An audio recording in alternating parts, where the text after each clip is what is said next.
আসসালামু আলাইকুম, রোকেয়াস ব্লগে সবাইকে স্বাগতম। তো হালুমরে নিয়ে কালকে আমি একটুও ছাদে আসতে পারিনি।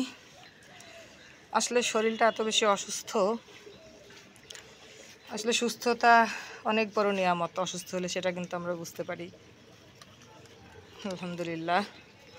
তো হালুম সোনা মোটেই শুনতেছে না, পরে একটু নিয়ে আসলাম, যদিও এখনও একটু অসুস্থ আছি, তারপরেও আলহামদুলিল্লাহ।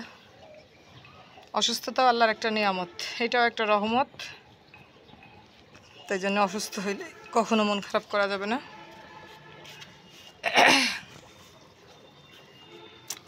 তো আলম সোনা এখানে বসে বসে হচ্ছে ঘাস খাইতেছেন। ঘাস উনি তো আর বোঝে না যে মা অসুস্থ। অনেক ভোর থেকে উঠে আমারে জ্বালাতন করে, কান্নাকাটি করে, ছাদে যাবে করে জ্বালায়।